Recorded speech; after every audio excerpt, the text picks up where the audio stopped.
Isa na naman pong lumiham sa lola nyo. Nagpapatulong po at humihingi ng mga payo. Dear Charo Maharot. Dear Charot Maharot. Gusto ko lang pong magpatulong po sa inyo sa mga payo dito kay kumusta na nga po pakala kayo lola. Kasi ako po ay namang problema at masugid niyo po ako taga-subaybay, lalo na po kay Boy Caballo.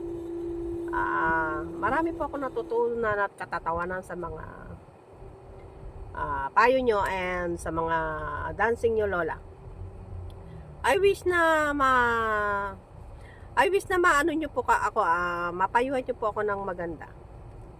Ako po ay malaki po kasi ang aking problema. Well, gusto ko po kasing mag-content pero masyado po ako mataba and pinipilit ko pong magpapayat pero talagang matakaw po akong kumain. So, ito lang pong may papayo ko sa iyo, Iha.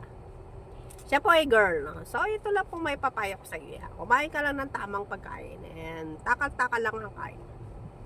So, lagi po tayong mag-ehersisyo and huwag po tayo kakain ng marami and uminom tayo ng maraming tubig. So, ako po ay taga-subaybay mo lola at napakaganda niyo po at magaling po kayo sumayaw. So, salamat na marami. Ito po ang yung Lola Charot. Thanks for watching po. I love you so much and sana po natutunan niyo po ang aking payo.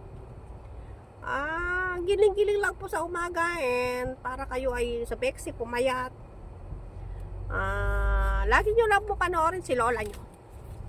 At si Boy Caballo nga po pala ay wala pa po akong balita kay Boy Caballo kung ano na po nangyari sa friend ko.